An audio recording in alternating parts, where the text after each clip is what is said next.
صل على سيدنا محمد وعلى سيدنا محمد.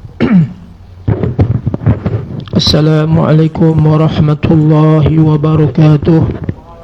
إلى حضرة النبي المصطفى رسول الله صلى الله عليه وسلم، ثم إلى روح آبائه وإخوانه وأزواجه وذريته وآل بيته وإتراته، ثم إلى روح أبينا سيدنا آدم وأمنا سيدتنا حواء، وإلى كافة الأنبياء والمرسلين والملائكة المقربين الكروبيين، وإلى سادتنا أبي بكر وعمر وعثمان وعلي وبقي الصحابة والقرابة والتابعين لهم بإحسان إلى يوم الدين، ثم إلى أرواح أولياء الله الصالحين في مشارق ومغاربها، ثم إلى أرواح علماء العاملين، وخصوصا إلى أرواح مؤلف هذا الكتاب ومشايخنا ومعلمنا ووالدينا ولأمهاتنا ولأجدادنا جداتنا وأعمامنا وأخوالنا وإخواننا ولجيراننا والجميع المسلمين والمسلمات والمؤمنين والمؤمنات. شيء لله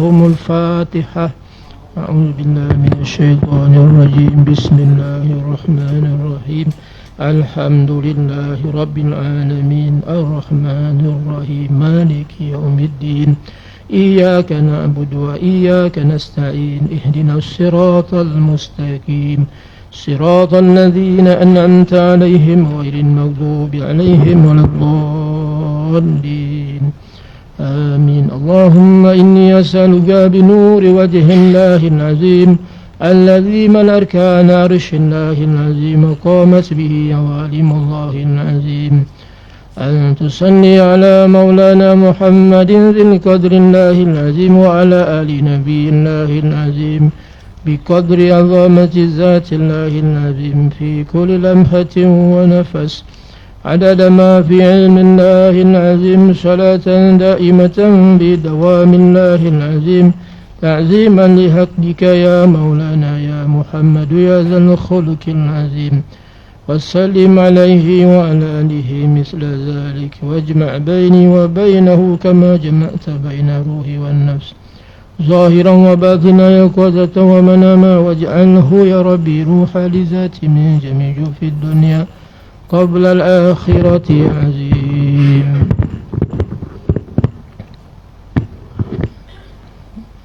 Jadi pada malam ni saya nak sambungkan itu saya sambungkan kaitkan dengan Isra' Mi'raj ni.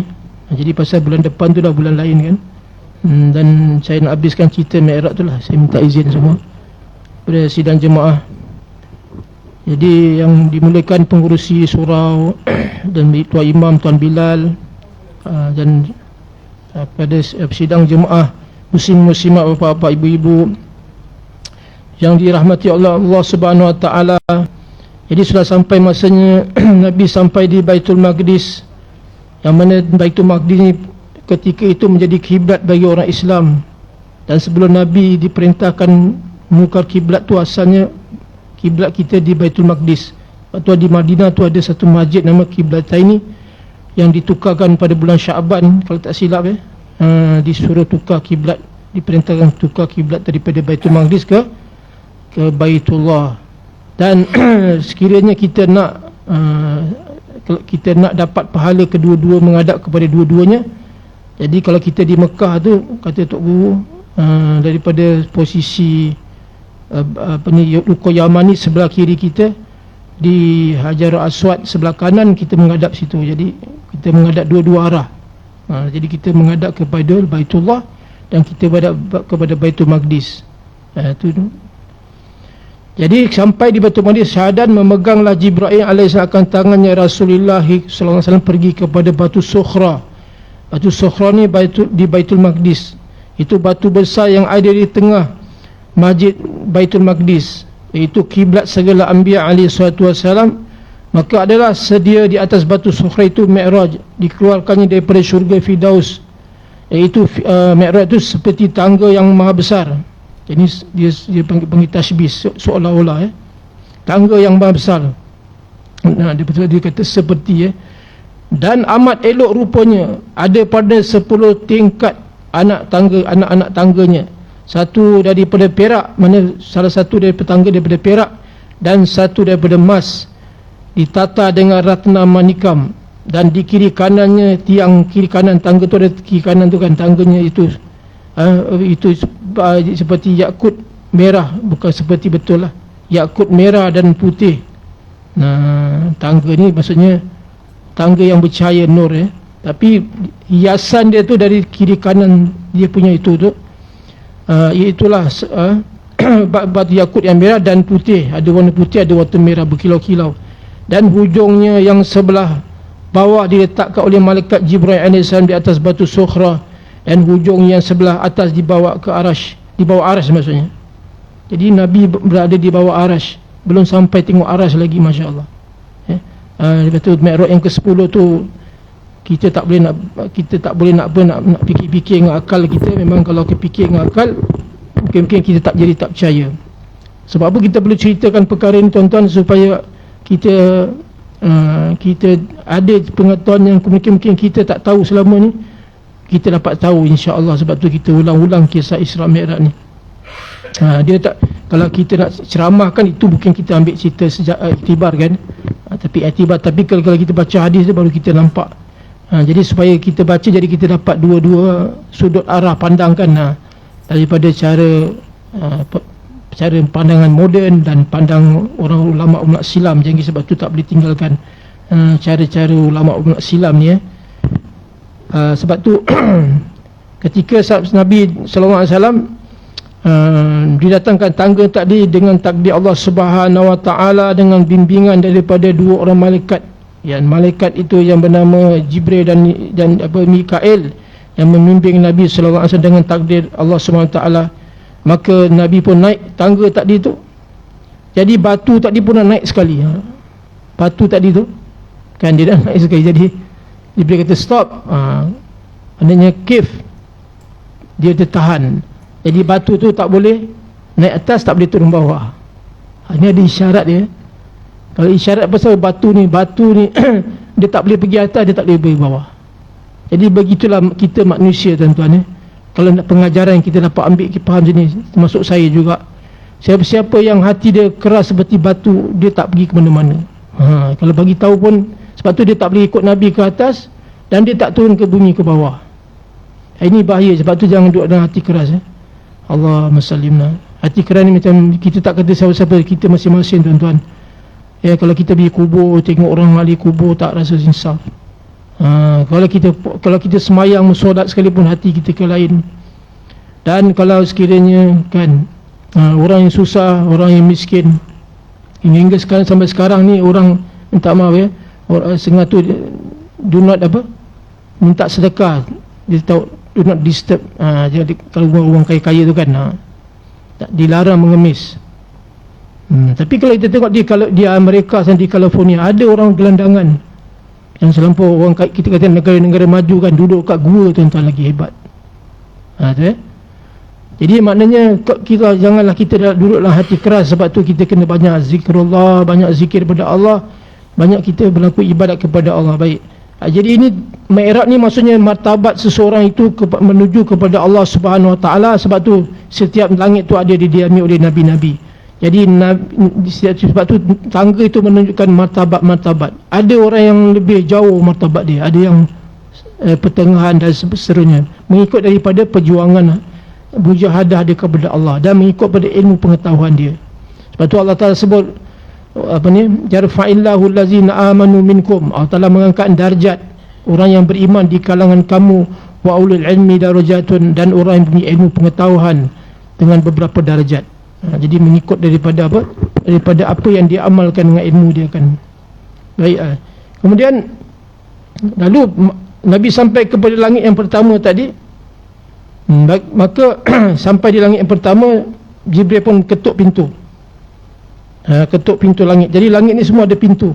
Sebab itulah ni Armstrong dia kata, ini dan orang-orang yang mendakwa lah kan, saintis-saintis barat dia kata dia naik bulan.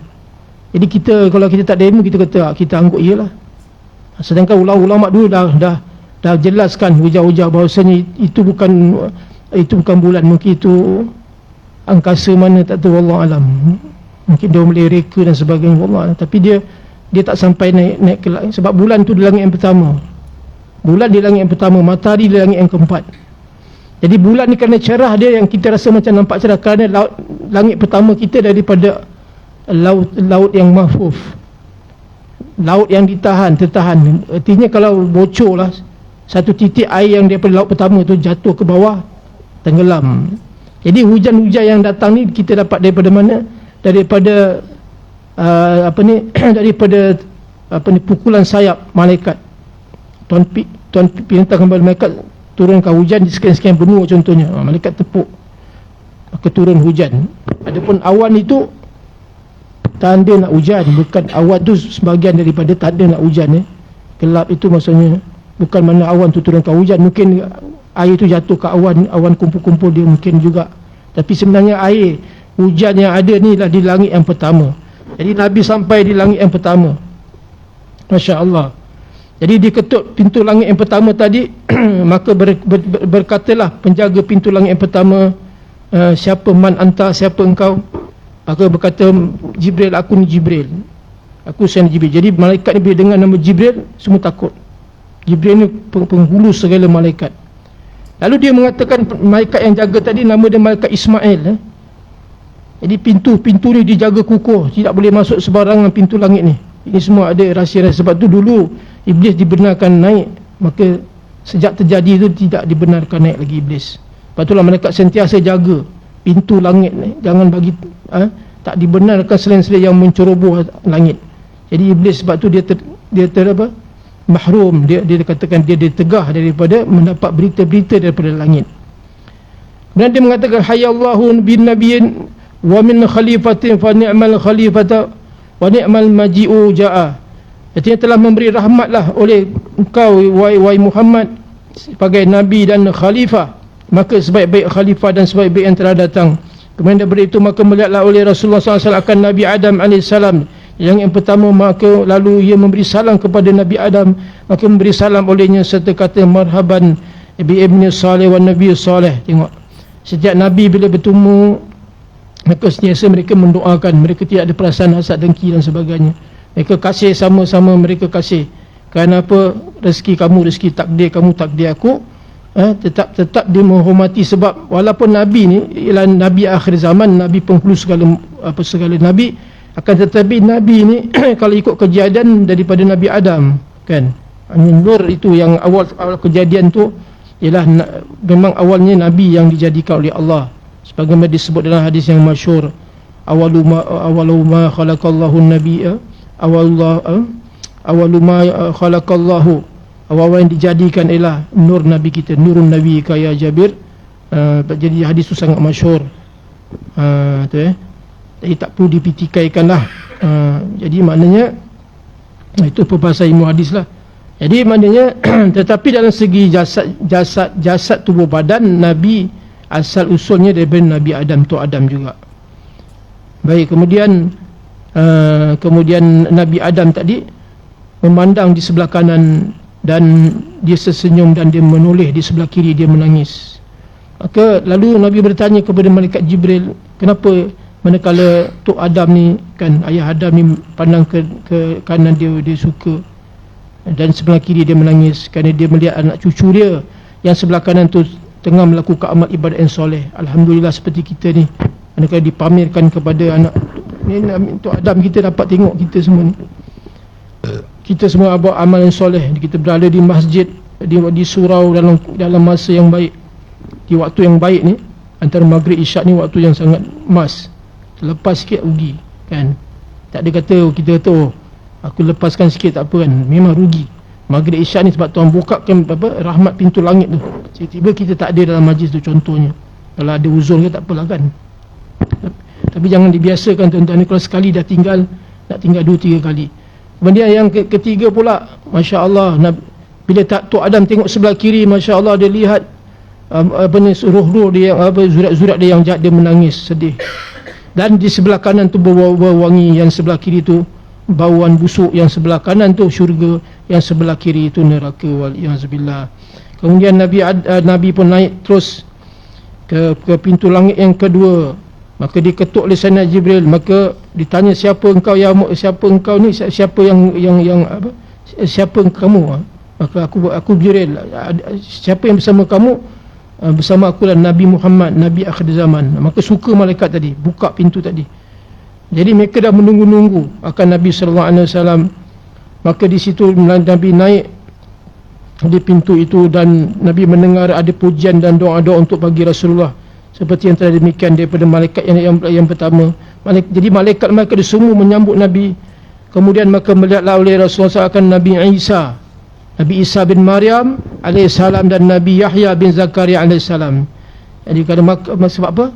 Sebab Nabi Isa ni dengan Nabi Yahya ni kalau tak sepupu sepupu kan. Minta maaf, bapak sepupu dia, bapak saudara, minta maaf. Maryam ni bin Zakaria. Dia kata imburan itulah Zakaria, Nabi Zakaria. Maka memberi salamlah oleh Rasulullah SAW akan keduanya. Maka membalas salam oleh keduanya dengan segala kehormatan dan puji-pujian. Dan maka doalah bagi Rasulullah SAW. Maka mereka berdoa untuk Rasulullah. Dan lagi melihatlah Rasulullah SAW akan segala malaikat isi langit yang kedua itu bersaf-saf berganda-ganda banyaknya dan hebatnya daripada malaikat langit yang pertama, dengan membaca segala warna tasbih dan tahlil dan tahmid dan tanjid bagi Allah SWT. Kemudian daripada itu maka bernaiklah lagi oleh Jibril AS bersama-sama Rasulullah ke langit yang ketiga pula. Setelah sampai maka meminta oleh Jibril AS kepada malaikat penunggu langit itu membukakan pintu langit itu. Maka berkatalah malaikat itu, siapa engkau? Maka berkatalah Jibril AS, aku Jibril. Maka berkatalah malaikat itu, siapa yang ada sama-sama engkau? Maka berkatalah Jibril AS, ada sama aku Muhammad. Maka berkatalah malaikat itu, apakah telah disuruh datang? Maka berkatalah Jibril AS telah disuruh datang. Lalu membukalah oleh malaikat itu akan pintu langit itu dengan segala kehormatan, segala puji-pujian, pintu langit yang ketiga tadi.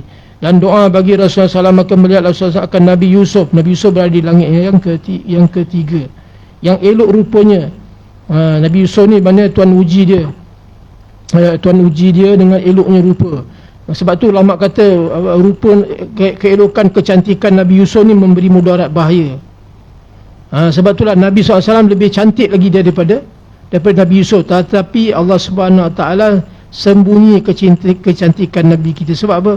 Sebab takut nanti kalau Nabi Yusuf tu kan, bila dayang-dayang istana Raja Mesir tu tengok Nabi Yusuf ni macam mana, dia potong tangan dia.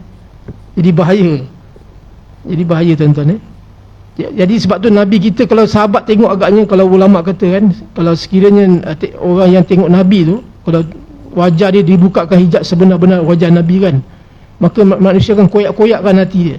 Allah tak tahu lah macam mana kan. Tak tahu besok oleh dia itu baru lihat Nabi, belum lihat Allah Ta'ala lagi. Ini semua yang kita kena cita-cita, kita kena rindukan.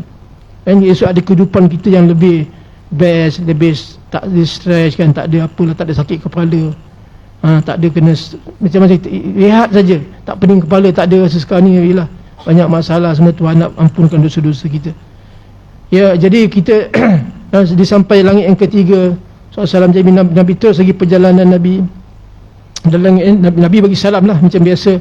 Nabi bagi salam kepada Nabi Allah Yusuf, dan setiap Nabi Yusuf peluk-peluk dengan Nabi dan mendoakan. Dan setiap itu Nabi lihat malaikat tu tak sama amalan dia. Ada malaikat yang pertama keadaan berdiri, malaikat yang kedua keadaan dia tengah rokok, langit yang ketiga i'tidal. Begitulah. Jadi cukup 7 langit tu semua dia buat rupa semayang kita. Sebab tu Nabi bercita-cita hati, kalau lah umat aku dapat, aku sendirilah dapat lakukan seperti mana mereka lakukan, kan kebaguskan lah. Sebab itulah kita semayang tu rupa-rupa para malaikat tadi. Dan pahala kita ni dapat lebih 50 waktu kita dapat ni, walaupun kita semayang 5, tapi hakikatnya kita semayang 50 waktu. Masya Allah kan. Jadi itu ada sejarah dia dalam kisahnya lah. Jadi Nabi teruskan perjalanan lagi di langit yang keempat, dan Nabi bertemu dengan Nabi Harun AS. Ringkas-ringkas kita cerita. Dan Nabi lihat isi langit tu dan terlebih. Jadi setiap kali Nabi pergi, malaikat lagi hebat. Dan langit-langit ni semua ada ciptaan dia tak sama. Bukan langit tu satu daripada lautan, satu daripada emas, daripada zabarjat, semua tu ada daripada besi, semua bina-bina yang kukuh Tuhan jadikan. Memang hebatlah Nabi tengok. Sebab tu disebut apa? Linuriyahu min ayatina. Linuriyahu min ayatina, supaya kami memperlihat kepada Muhammad bahawa kehebatan kami, kekuasaan kami, kekuasaan Allah Subhanahu wa ta'ala. Jadi Nabi pun sampai ke langit yang ke-6. Nabi sampai jumpa Nabi Musa. Dan langit yang ketujuh Nabi bersumpah dengan Nabi Ibrahim. Ini yang kita nak seronok, bukan apa, seronok dengan menambah iman kita lah kan, bukan seronok yang perkara-perkara yang mengarut. Ini maksudnya kita dapat tahu kisah bahawasanya pertemuan dialog di antara Nabi Allah Ibrahim dengan Nabi kita. Nabi Ibrahim pesan apa sampai dia jumpakan, Nabi Ibrahim jumpa apa, Nabi Muhammad jumpa Nabi Ibrahim tu tengah bersandar. Dia tengah bersandar di satu pokok lah. Nabi Ibrahim tengah buat apa? Dia tengah ajar budak-budak yang mati kecil. Jadi budak-budak ni dia mati kecil lah, jadi hukumnya dia beriman lah kepada Allah kan.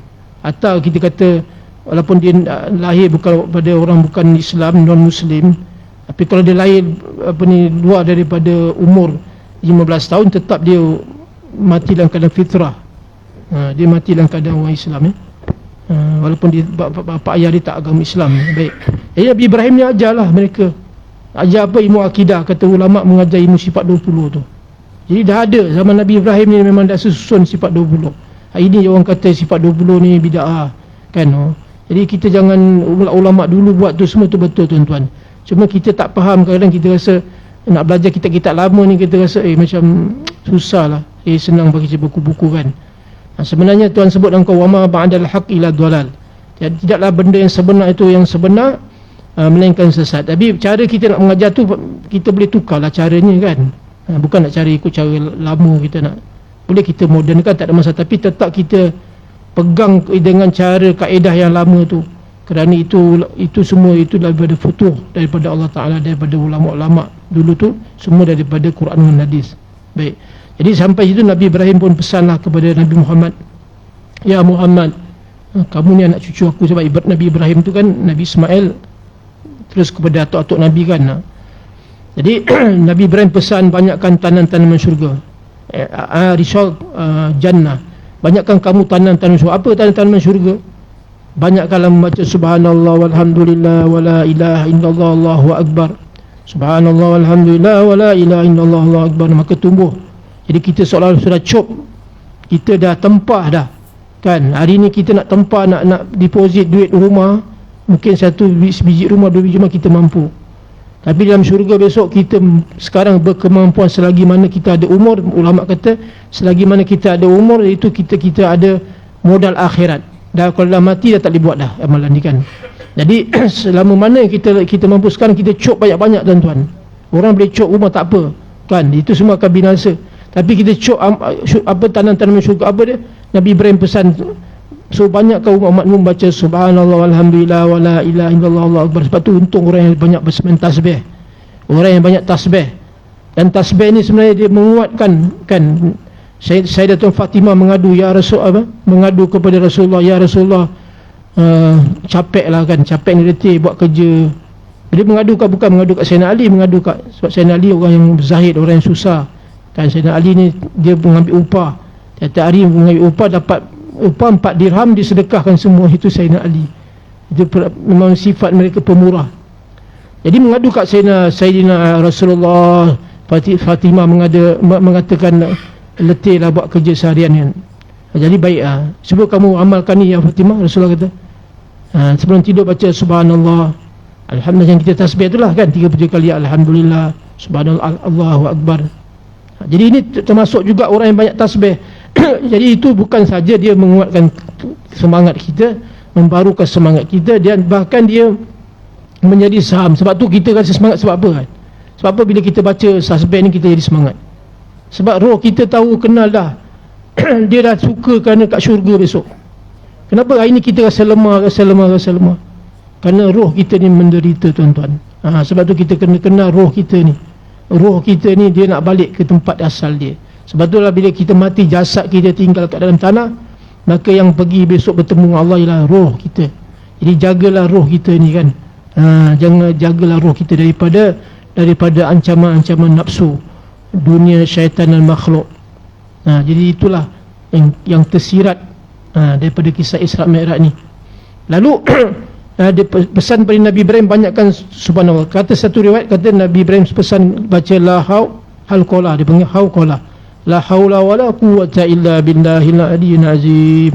Tiada daya upaya aku untuk melakukan ketaatan, la hawla, tiada daya untuk melakukan ketaatan wala quwata, tiada kekuatan untuk meninggalkan maksiat illa billah, kecuali dengan pertolongan daripada Allah Subhanahu wa taala.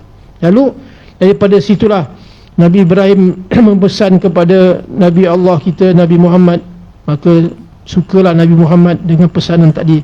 Terima kasih. Kemudian Nabi melihat banyak di dalam langit yang ketujuh tadi, begitu juga langit-langit yang sebelum-sebelum ni akan bunyi gempur suara malaikat. Jadi mereka ni kerja bertasbih, bertahmid, bertahlil kepada Allah Subhanahu wa taala, tak kira masa. Mereka tak makan, tak minum. Tuan-tuan kita alhamdulillah ada masa, ada makan, ada minum. Tapi mereka malaikat ni sentiasa membuat usul kepada Allah Subhanahu wa taala. Lalu Nabi sampai di situ, Nabi naik lagi, maka menaikilah lagi oleh Jibril alaihi salam bersama-sama Rasulullah SAW di tingkat yang ke-8 daripada Mi'raj itu. Jadi langit sampai 7. Kemudian Nabi pergi tu ada kan tangga tu ada 10, ada 10 batang nak tangga. Jadi yang ke-8 tu dia panggil Mi'raj. Dia tak panggil langit dah. Dia panggil apa? Tangga yang ke-8. Hingga sampai kepada Sidratul Muntaha. Jadi di situ ada pokok nama Sidratul Muntaha, iaitu pohon yang amat besar yang tiada diketahui besarnya itu. Hanya Allah Subhanahu wa taala jua yang mengetahui. Sekiranya jika yang menunggang kuda melarikan kudanya 70 tahun. Jadi kuda tu kan dia bukan berjalan, berlari. Kuda punya lari bukan macam lari kita. Kuda ni pantas. Jadi kalau sekiranya dia lari tadi menunggang 70 tahun, maka belum melewatkan olehnya akan teduhannya. Jadi dia nak lepaskan kan pokok ada macam batang-batang dia tu kan, dia meneduhkan. Jadi 70 tahun dia nak lepaskan teduhan pokok Sidratul Muntaha ni, tak lepas lagi. Masya-Allah, punya besar. Dan setiap satu daun daripadanya boleh meneduhkan berapa makhluk di bawahnya. Satu daun dia bukan satu batang teduhan tu, satu daun dia, selai daun lah kita katakan. Dan di atas tiap-tiap satu daun daripada pohon itu ada satu malaikat membaca tasbih dan takdis. Membaca tasbih dan takdis. Tasbih ni mana subhanallah tu lah, ataupun sebagainya. Takdis ni mana ya kudus, ya kudus. Takdis yang tu ya kudus. Bagi Allah Ta'ala dengan warna tasbih, dengan segala suara yang belum pernah mendengar oleh manusia akan enaknya. Jadi malaikat tu baca tu, kita dengar tu Allah. Kan kalau orang dengar baca Quran tu pun dah kalau hati dia bersih lah kan. Kita dengar orang puji-puji Rasulullah, kita suka. Ini kan malaikat tu baca tasbih. Jadi dia punya sedap tu tak boleh nak cerita lah. Malam yazuk lam yadri kan. Siapa-siapa tak rasa, dia tak tahu, tak boleh nak cakap. Tu tuan-tuan yang tahu macam mana sedapnya IT tu. Dan kita yang tahu bagaimana sakitnya kena batu karang. Orang boleh cerita tak kena sakit batu karang, dia sendiri yang tahu sakitnya. Dia tahu sendiri yang sedapnya. Begitulah umpamanya. Dan lagi beberapa ajaib yang ada di dalam itu pohon Sidratul Muntaha. Lagi bercahaya-cahaya pohon itu terlalu elok rupanya. Jadi bermula pokok tu di atas langit yang ke-6. Pokok dia sebenarnya dia punca di langit yang ke-6 dan pertengahannya di atas langit yang ke-7, dan segala cabang di atas kursi, dan hujungnya cabangnya sampai kepada malaikat yang menunggu arash. Maknanya dia tinggi tu pokok dia tu. Jadi apa kaitan dengan pokok Sidratul Muntaha ni? Jadi dikatakan air Zam-Zam itu air mukjizat Nabi Allah Ismail, punca dia daripada situ, daripada pokok Sidratul Muntaha. Begitu juga sungai Nil dan sungai Furat. Kan sungai Nil pun kita tak jumpa sungai itu, dia punya punca. Jadilah sebab tu orang-orang barat dia cari sungai tak jumpa. Adapun makamnya Sayyidina Jibril AS dalam pertengahan Sidratul Muntaha. Jadi makam kedudukan malaikat Jibril ni, walaupun dia seorang guru kepada Rasulullah, tetapi ada keadaan dia tak sampai martabat sampai Rasulullah. Sebab tu kita tuan-tuan, kalau guru kita pernah berguru, kita belajar alif bata dengan guru-guru ni, tetap kita kena hormati. Walaupun kita sekarang sudah mencapai seorang doktor kan, seorang ustaz ke seorang, tapi yang ajar kita tu alif bata, tetap kita kena hormat dia. Bagi sebab tu contoh seperti Rasulullah, walaupun malaikat Jibril ni dia martabat dia tak boleh pergi sebagaimana Rasulullah. Sebab itulah Jibril dikatakan sampai Sidratul Muntaha saja. Sebab tu dia kata apa? Di pertengahan Sidratul Muntaha. Maka setelah sampai Rasulullah SAW di tempat itu, maka berkatalah Jibril AS, Ya Muhammad, jalanlah olehmu. Maka masih teruskan perjalanan kamu, mana aku sampai sini saja. Maka berkatalah Rasulullah SAW, hei kekasihku. Jadi Rasulullah sedih sebab Jibril ni daripada awal dia dah tunjukkan, kan. Jadi begitulah kita kan, kita kena ada guru yang menunjukkan kepada kita perkara-perkara yang menjadi kebaikan dan perkara-perkara yang menjadi mudarat. Tetapi setelah kita tahu, jangan kita sombong guru kita. Ada setengah orang kan dia dah pandai lah, dulu sebelum dia pandai dia tak pandai. Sebab itu tuan-tuan, sebab tu Jibril memberitahu kan, baunya bauan harum yang Nabi jumpa Masyitah kuburan, itulah suara orang yang menahankan iman dia, yang menahan tetapkan iman dia. Dan Nabi lihat orang yang memecah-mecahkan kepala dan peristiwa Isra Mi'raj ni kan, orang yang berenang di lautan darah, orang yang makan riba, itu isyaratnya, dan orang yang mengejar kepada daging-daging yang busuk sedangkan ada daging yang sedap. Itulah hakikat orang yang berzinar, yang ada isteri di rumah ditinggalkan, ataupun ada isteri pula, ada suami di rumah ditinggalkan, dia ambil perkara-perkara yang haram bagi dia. Banyak berlaku di akhir zaman. Dan orang yang menguntingkan lidah dia macam orang macam saya ni lah, bercakap sedap kan, didengari, tetapi sebaliknya tak buat apa yang dia katakan. Ini maksudnya dia tak buat benda wajib lah. Dia suruh buat benda wajib, dia tinggalkan. Dan dia suruh orang buat kerja tinggalkan maksiat maksudnya, tetapi dia mengerjakan maksiat itu. Dan Nabi lihat orang ni menggunting-guntingkan lidah dia. Dan Nabi melihat orang yang seperti lembu yang jantan yang keluar dari lubang, maka dia nak masuk lubang tu balik, tak boleh. Kenapa? Inilah ibarat orang yang terlepas cakap. Sebab tu pepatah Melayu mengatakan terlajak perahu boleh berundur, tetapi terlajak kata sampai mati orang ingat. Itu bahaya tuan-tuan. Nak cakap sesuatu, fikirlah, jangan kita terlepas cakap. Lebih lagi kalau orang sumpah serana kepada anak dia, marah sangat kepada anak dia, kata anak dia macam, selalu orang cakap anak jahanam lah ni kan. Jangan tuan-tuan, kerana anak tu kalau dia ahli syurga, maka jahanam ni tadi, ini perkataan celaka, anak celaka, selalu orang cakap anak celaka, waliyazubillah. Dia bukan siapa-siapa, tadi kita contohkan.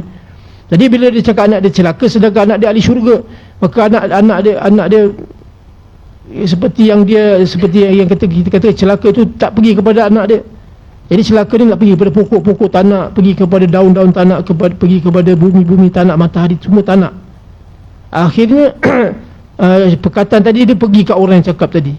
Sebab tu berhati-hati, jangan kita melekas katakan. Apatah lagi kita menuduh orang. Sebab tu lidah ni, sebab tu Nabi dalam kitab tasawuf, Nabi kata apa? Semua kejahatan, semua nanti pagi-pagi dibangun, semua pergi kat lidah. Tangan tak boleh buat apa lagi, mulut kan, tapi semua pergi kat lidah. Jadi lidah ni lah, kalau dia tak, badan dia lemah masih lagi, tapi lidah dia boleh bercakap lagi. Kaki dia tak boleh pergi mana dah, krem kan contohnya. Ataupun kaki dia dah kena potong, kecil manis, tak boleh pergi mana, tapi lidah dia, mulut dia boleh bercakap lagi. Sebab tu lidah ni kena jaga tuan-tuan. Tu kena jaga sangat-sangat. Ingatan sama-sama saya lah. Kemudian bila dah sampai di pertengahan Sidratul Muntaha, nak naik kepada Mi'raj yang ke-8, Mi'raj yang ke-9, di 9 tu dipanggil Mustawa. Maka ketika itulah Nabi SAW dan Nabi bisa jadi kasih sangat sayang kat Jibril ni kan. Sebab Jibril ni selalu datang wahyu. Sebab Nabi bila Jibril tak datang sedih kan. Bila wahyu yang pertama tu dah seronok, kemudian nak tunggu wahyu yang kedua tu hampir 2 bulan kan. Masa tu Nabi selalu, Nabi ni sangat kasih kepada Sayyidina Jibril. Jadi begitulah keberkatan ni. Sebab itulah kata guru saya dulu, tanda kita berkat mengaji ni, kita tak sabar nak mengaji kan. Itu tanda keberkatan. Mungkin dengan sebab guru tu. Sebab tu saya, pengalaman saya mengaji di Kuala Pilah tu, saya nak pergi mengaji walaupun 2 jam saya daripada inilah Ampang tu nak pergi ke Kuala Pilah 2 jam. Masa tu ikut Bukit Putus kan. Kita dah nampak rumah tuan guru tu. Berkat ilmu dia lah maksudnya. Lepas tu kita balik tu, kita karam dalam fikiran kita tu, dia boleh tumpung kita kepada akhirat, kepada Allah SWT. Ini salah satu keberkatan ilmu dia. Jadi tanda keberkatan ilmu Rasulullah dengan malaikat Jibril. Nabi ni nak ajak juga Jibril ni, baiklah ikut sekali. Maka berkata Jibril alaihissalam, hei Muhammad, jalanlah olehmu, bahawasanya engkau terlebih mulia daripada aku. Maka berjalanlah oleh Rasulullah SAW, dan berjalanlah Jibril AS di belakang Rasulullah SAW hingga pada malaikat penunggu hijab yang pertama. Maka berkatalah malaikat itu, siapa engkau? Maka berkatalah Jibril AS, aku Jibril, bersama-sama Muhammad yang telah disuruh datang. Maka berkatalah malaikat itu, Allahu Akbar. Tadi ini dia panggil apa? Nak masuk mula Nabi, nak masuk kepada hijab. Hijab maksudnya, hijab ni bukan daripada zulmat, kita ni daripada kegelapan kan. Hijab daripada kegelapan ni maksudnya kita ni nak hilang kejahilan lagi, nak hilangkan sifat yang tak baik lagi kan. Banyak. Jadi ini dipanggil hijab dengan kegelapan ni ada 70,000 hijab. Itu ulama kata kita bukan jangan harapkan amalan yang wajib. Kita kena ada amalan-amalan sunat. Sebab itulah kitab Syaidah Al-Fatani mula-mula dia kata apa? Dia datangkan kelebihan siapa-siapa yang tasbih. Subhanallahi wa bihamdi subhanallahil azim. Kalau boleh sebelum subuh tu kan 100 kali. Subhanallah wa bihamdi subhanallahil azim, astaghfirullah. Sebelum subuh. Kalau lepas Jumaat kita boleh baca wirid subhanallah wa bihamdi subhanallah. Di bulan Rejab ni kita dah nak habis 21 Rejab hingga 11 Rejab hingga 20 Rejab, disunatkan kita baca subhanallahi ahadis samad, subhanallahi ahadis samad. Ini yang menjadi nur anwar pada hati kita. Dan inilah yang akan membukakan hijab-hijab kita dengan Allah SWT. Banyak lagi. Sebab yang menjadikan hijab kita dengan Allah SWT ni ada hijab daripada sebab jahil, hijab dengan sebab nafsu amarah kita, hijab dengan nafsu lawamah kita. Jadi kita kena kenal nafsu, bagian-bagian nafsu kita. Sekurang-kurangnya kata Tok Gua Jamat dulu, nafsu muhamah, nafsu yang dalam fikir itu yang elok. Tapi dia sebenarnya lepas muhamah tu ada mutmainah. Mutmainah ni barulah nafsu yang dijamin syurga. Itu panjang perbahasan tuan-tuan. Mungkin sekarang ni orang pun tak tahu cerita-cerita tu. Dan kita pun tak risau kan. Tak halusi tentang perkara-perkara tadi. Jadi yang diperhalusi benda-benda hal, banyakkan hal dunia-dunia. Kemudian dia hijab sampai di situ. Dan tetapi hijab di sini maksud hijab nur. Jadi nur itu pun hijab lagi, masya-Allah kan.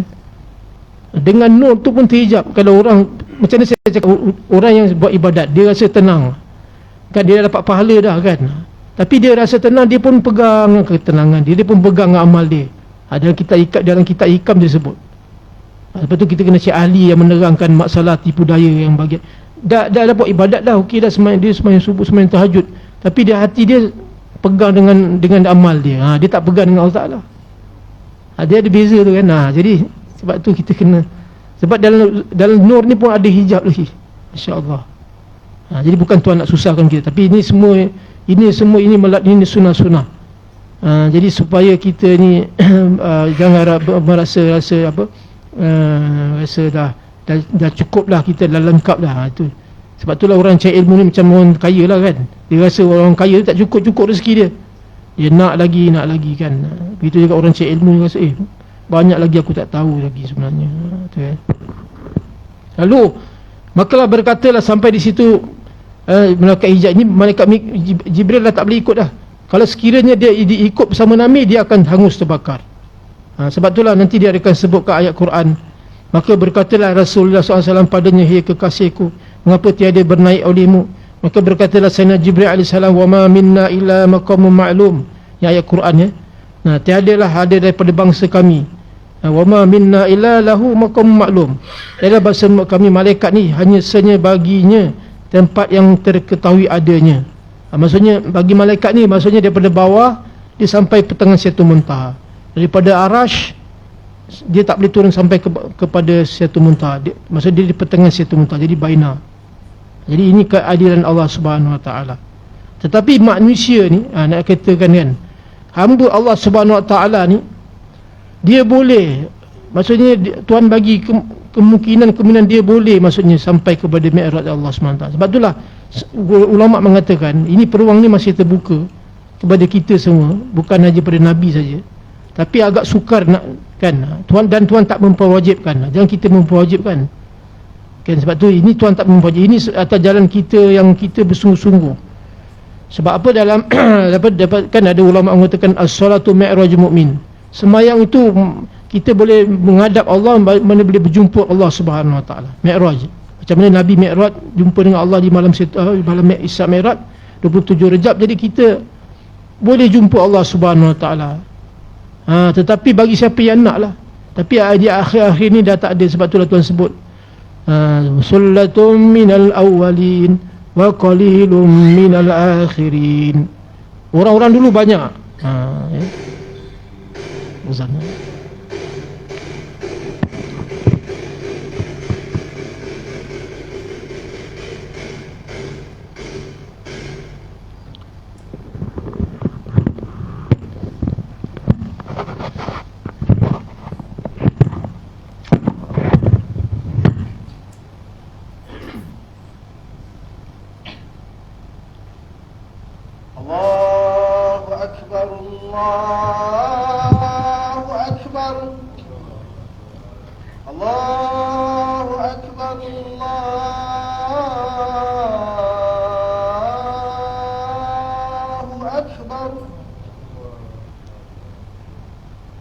أشهد أن لا إله إلا الله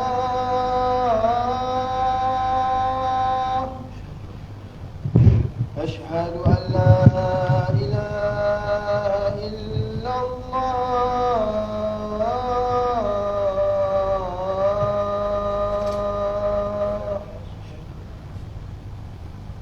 أشهد أن محمد رسول الله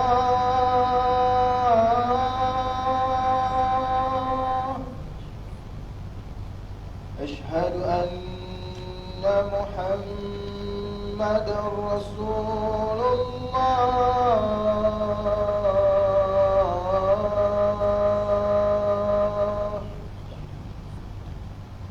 حي على الصلاة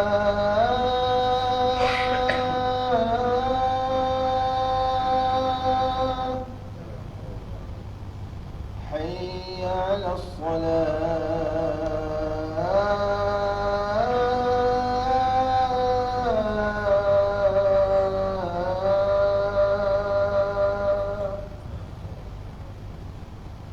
حي على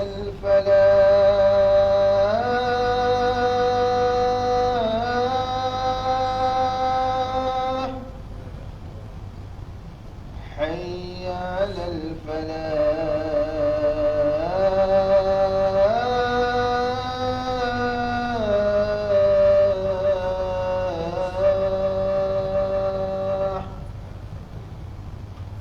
الله أكبر الله أكبر لا إله إلا الله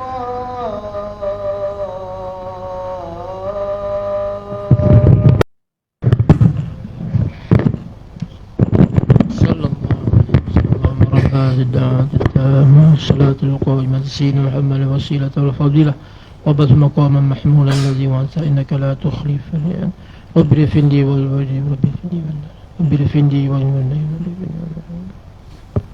5 minit tu 5 minit saya minta izin 5 minit lagi nak habiskan pasal apa Isra Mi'raj ni banyak cerita je saya itu pun dah langkah-langkah tu banyak cerita yang kita tak dapat nak sampaikan tapi kita ambil poin-poin yang penting mudah-mudahan ini menjadi manfaat untuk kita bersama. Jadi sampai di situ Nabi di langit di Mi'raj yang ke-9 ya. Di situlah tempat yang dinamakan Mustawa. Maka malaikat yang bawa Nabi bersama-sama Nabi ni bukan malaikat Jibril lagi tapi malaikat yang menjaga di tempat itu Mustawa tadi. Dia tarik tangan Nabi dengan sangatlah pantaslah perjalanan pantas. Habis di situ Nabi mendengar suara kolam yang bergerak-gerak di Lauhil Mahfuz. Maka di situ juga lantas turun satu tempat duduk yang amat hijau bersinar-sinar dengan cahayanya yang bernama Rafraful Akhdar. Maka Nabi ni macam raja lah kan, raja Allah Ta'ala jemput Nabi pada malam ni. Maka di seorang tentu disediakan satu tempat duduk yang istimewa. Jadi tempat ni satu tempat yang kedudukan yang boleh diangkat lagi, bernama Rafraful Akhdar yang sangat hijau. Maka menundukkan oleh malaikat muqarrabin akan Rasulullah SAW akan tempat itu. Maka menaikilah oleh Rasulullah tadi akan Rafraful Akhdar tadi seperti kilat hingga sampai Rasulullah di bawah arash. Maka baru di atas arash ni di Mi'raj yang ke-10 Maka lalu sangat Rasulullah SAW berdebar-debar hatinya, dah terkancing lidahnya daripada berkata-kata, dari kerana hebat arash. Hebat arash ni kita kata matahari tu sebesar matahari 300 planet dunia ni boleh masuk dalam matahari. Tapi bila matahari tu dia maksudnya nak komunikasi maksud kita nak bandingkan dengan arash tadi, matahari tu kecil je. Ya. Jadi punya besar arash tu. Masya-Allah. Kemudian berkata dari dengan hebat arash, dan sangat besar dan cahayanya, maka dari kerana rahmat Tuhan Azza wa Jalla bagi hambanya, maka dijadikan olehnya di waktu itu juga akan satu malaikat serupa Sayyidina Abu Bakar Siddiq, kekasih Rasulullah SAW, buat menyenangkan hati Rasulullah SAW daripada ketakutannya, kan. Nabi ni maksudnya dia tak pernah biasa, tak biasa pergi, kan. Ini berlaku ni pada Nabi kita, khusus untuk Nabi kita. Nabi-Nabi dulu pun tak sampai sini. Maka ini kehebatan. Maka Allah Ta'ala hiburkan Nabi dengan mendengar suara Sayyidina Abu Bakar As-Siddiq, yang Sayyidina Abu Bakar ni memang teman Nabi setia, yang mula-mula masuk Islam, yang dia bermimpi, kan. Dia mimpi dia jadi katanya pendeta Bani Israel itu kata, kamu besok akan menolong Nabi akhir zaman. Lepas tu dia masuk Islam. Lepas tu apa yang Nabi nanti siapa yang mula-mula memenang kisah Isra Mi'raj ni? Sayyidina Abu Bakar juga. Sayyidina Abu Bakar lah yang sebab tu digelar Siddiq. Siddiq, orang yang membenarkan Nabi, tak pernah dia mendustakan Nabi Muhammad SAW. Dia benarkan bukan dengan mulut, tuan-tuan, tapi dia membenar dengan hati dia, hati sanubari dia, betul-betul. Bukan maknanya kita dengan mulut kata ya, tapi hati kelainan, contoh. Inilah martabat Sayyidina Abu Bakar. Sebab tu Sayyidina Abu Bakar ni, kalau nak banding martabat dia sangat tinggilah. Kemudian di situ daripada ketakuan, lalu setelah dia dengar suara Sayyidina Abu Bakar, terhiburlah Nabi, senang hati Nabi. Lalu berkatalah malaikat itu, "Hei Muhammad, bahawa Tuhanmu lagi memberi selawat atasmu." Jadi setengah kata lagi tengah semayang, Tuhan tengah semayang. Maksudnya Allah Ta'ala ni mencuri rahmat kepada Nabi Muhammad. Sebab itulah selawat ini diamalkan sendiri oleh Allah Subhanahu Wa Ta'ala. Inna Allah wa malaikatahu yusalluna ala nabi, ya ayyuhalladzina amanu sallu alaihi wa sallimu taslima. Lepas itulah hari kita angkat suara hari Jumaat, kalau kita dengar khatib baca tentang perintah selawat, kita tak dikatakan makruh mengangkat, bahkan kata wajib, ya. Jadi selawat ini menunjukkan apa, tentang siapa-siapa yang selawat kepada Nabi, ini maknanya dia mengikut amalan Allah Subhanahu Wa Ta'ala. Allah Ta'ala suruhkan kita puasa, Allah Ta'ala suruh kita kita berzakat, Allah Ta'ala suruh kita menunaikan fardu yang sunat, yang wajib dan sebagainya, banyak amalan, tetapi Allah Ta'ala tak mengerjakan. Tapi Allah Ta'ala perintahkan kepada kita selawat, dan Allah Ta'ala mengerjakan selawat. Innallaha wa malaikatahu yusalluna 'alan nabi. Oleh sebab itu selawat ni, sesiapa yang selawat ini membuka segala pintu-pintu, membuka pintu-pintu kasih kita kepada Allah. Jadi di situlah Nabi membukakan mulut, maka setitik air daripada sundus syiar arash, Nabi di bawah kita kata bawah bumuk arash. Jadi Nabi pun buka mulut, ketika itu ada setitis kita kata sundus air macam air inilah, air arash yang lemak dan sejuk kepada lidah Rasulullah. Belum pernah dirasa oleh makhluk akan manisnya dan sedapnya air tadi. Maka dengan itu diperolehnya Rasulullah SAW akan ilmu awalin wal akhirin. Maka Nabi mewarisi ilmu-ilmu orang dulu dan kemudian. Maka terbukalah lidah Rasulullah SAW, lalu ia berkata, dia kata apa? Nabi berkata, at-tahiyyatul mubarakatus salawatut thayyibatu lillah. Itulah asal kita baca tahiyat. Tapi dalam versi ini disebut hanya, Nabi sebut at-tahiyyatul lillah as-salawatut thayyibatu. Dalam versi inilah. Lepas tu dia banyak versi, dan yang kita baca itulah yang terbaik, versi yang Imam Syafi'i itu pilih tu, kan. Apa maknanya segala penghormatan dan segala yang bagus-bagus itu milik Allah Subhanahu Wa Ta'ala. Maka didengari, Allah Ta'ala jawab balik. Assalamu alayka ayyuhan nabiyyu wa rahmatullahi wa barakatuh. Ini sejarah dia, tuan-tuan, kita kena ingat. Manakala kita baca tahiyat yang mula-mula sebut tu, ila Nabi kita, lalu dijawab oleh Allah tu Subhanahu Wa Ta'ala, assalamu alayka. Akal ni maksudnya Nabi tu di hadapan Allah Subhanahu Wa Ta'ala, yang Allah Ta'ala ni sudah maklum bagi kita bukan bertempat, tetapi di situ ditajalikan bukan Tuhan di atas arash, tetapi ditajalikan. Lalu Nabi mendengar tadi, Nabi suka cerita, Assalamualaikum ayuhan Nabi wa rahmatullahi wa barakatuh. Kemudian Nabi pun jawab balik, Assalamu alaina wa ala ibadillah salihin. Nabi tak lupakan sejahtera atas kami, dan juga Allah Ta'ala bagi kepada hamba-hamba yang soleh. Jadi Nabi tak lupa kita sebagai umatnya. Itu yang saya sering lupakan Nabi. Kemudian maka didengarilah malaikat Israfil dan malaikat-malaikat lain. Mereka menyaut dengan suara yang bergema, Asyhadu an la ilaha illallah wa asyhadu anna Muhammadar Rasulullah. Jadi itu asas sejarahnya. Ini sebab ada dalam kitab-kitab ulama' tuan-tuan. Jangan kita kata, mudah-mudah kata ulama' ni mereka palsu-palsu. Kita ni baru belajar hadis sikit dah kata ulama' begitu-begitu. Jadi jangan mudah. Kalau kita tak tahu, kita diam, nanti besok kita akan dijawab. Mereka karang kitab ni semua mereka akan jawab bagi pihak kita. Dia karang kitab, dia akan bertanggungjawab, dia akan bagi tahu. Jangan kita leka-leka kata ulama' ni sentuhlah. Kalau tuan-tuan tak, alhamdulillah. Tapi saya dengar diuruskan sekarang ni mudah-mudah orang mengatakan ulama' ni mereka-reka. Jadi itulah banyak peristiwa yang tak dapat saya sampaikan. Masa pun dah sampai. Jadi semuanya saya buat kesimpulan.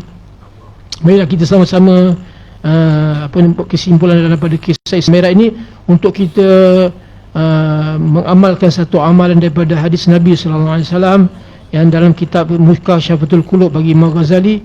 Di sini dinyatakan hadis daripada Abu Hurairah radhiyallahu anhu, man shoma sabi'i wa ishrina, sesiapa yang berpuasa 27 min Rajab, daripada bulan Rajab, kutiba lahu siyama sittina syahra, masya-Allah, maka dia dituliskan puasa seolah-olah dia puasa 60 bulan. Mana ini dia orang kata hadis ni palsu kan? Tak logik lah. Kita puasa sebulan baru 30 hari.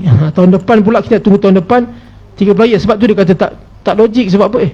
Puasa sehari dapat 60. Ini Allah Ta'ala yang maha kaya. Tuhan nak bagi kepada kita, Tuhan tak kuasa ke? Kan? Besok kalau dia siapa yang kata Imam Ghazali datang ke hadis, dia besok jawab untuk pihak kita. Kalau contoh hadis ni palsu lah. Jadi kita nak palsukan sesuatu hadis tentang ini sebagai ingatan. Kalau kita nak palsukan hadis ni, kalau ada 4 ulama hadis yang kata palsu, macam kita infekah lah. Kalau 4 yang ijma' ulama kata haram, baru haram. Kalau selagi ulama ada khilaf, itu masih dalam masalah khilafiah. Begitulah hadis. Jangan mudah-mudah. Jadi sekarang ada orang kan, dia jadi jangan sibakah di bulan Rejab pasal ini ada palsu. Yang mana ni palsunya? Itu supaya kita jangan itulah, jangan mudah-mudah mengatakan ini ada palsu, ini ada apa dan sebagainya. Jadi Tuhan mampu nak bagi kita puasa 60 bulan. Tuan-tuan amalkan, boleh tahu nanti macam mana kan. Orang dulu jangan kata dia nak kelebihan, tak, dia puasa terus sebulan. Orang dulu tak, ilmu tak banyak, tapi dia puasa sebulan. Malu kita kadang. Sebulan Rejab, Syaban sebulan, Ramadan sebulan. Iman dia kuat. Iman dia kuat. Kita ni satu hari nak puasa tu, apa Tuhan nak bagi kat kita? Macam itulah ibarat kan, nak macam budak-budak, macam gula. Kalau tak ada gula-gula, kita tak nak pergi upah. Kita tak nak pergi kedai contohnya kan. Jadi begitulah. Dan yang paling besar sekali apa dia tuan-tuan, itu 60 bulan kan. Siapa-siapa yang berpuasa, faman soma min Rajab, siapa-siapa yang berpuasa bulan Rajab, min ni tabi'in sebahagian. Mungkin dia boleh puasa 1 hari, kalau dia mampu tak apa 2 hari. Yauman 1 hari, imanan hal kadang dia beriman, wahtisaban, dan dia mengharap pahala daripada Allah, istaujaba, maka mewajibkan ridwanu Allahu Akbar, dia akan mendapat redha Allah Subhanahu yang maha besar. Kenapa dia membesarkan bulan Rejab ni? Bukan bulan-bulan ni sama, tapi bulan Rejab ni ada bulan istimewa yang mana Nabi di Isra Mi'raj kan. Maka kita kasih dengan kisah, dan kita yang kita hari ni mendapat sembahyang yang nikmat bagi batin kita ni kan. Ada masalah ke apa di sembahyang, inilah dikatakan berlaku ni pada malam Isra Mi'raj.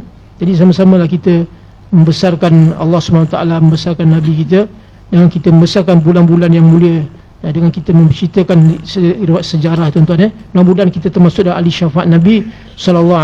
Itulah saja. Saya mohon maaf lebih masa dan sebagainya, ataupun tak sedap kata, tersalah kata dan sebagainya.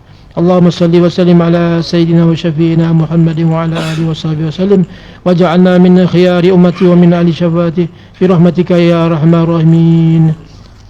Nabiyuna Rasulullah وشافعنا حبيب الله ومولانا خليل الله عليه صلاتنا يا الله رسول الله كليم الله وعلى أنبياء الله رسول الله صفي الله إمام المتقين الله أتانا رحمة المهدى فآمنا به يا الله فوافقنا وأكرمنا بحسن ورضا يا الله إلهي عافنا جمعا من الأمراض يا الله وطهرنا من الأوزار بفضل منك يا الله إلهي فير مع الأبوين إلهي ارحمهما يا الله يا الله إلهي تور جميع الحال ولا تكشف بنا يا الله إلهي واهدنا دوما لما ترضى به يا الله وكن عونا لنا يا رب بدارين إيمان يا الله وأنزلنا بالفردوس بكبر محمد يا الله لننظر وجهك الباقي بحب المصطفى يا الله على أحمد صلاة الله على الهدي سلام الله وعلى صحابته ومن سار مدان يا الله وصلى الله على سيدنا ومولانا محمد وعلى آله وصحبه وسلم الحمد لله رب العالمين تقبل الله منكم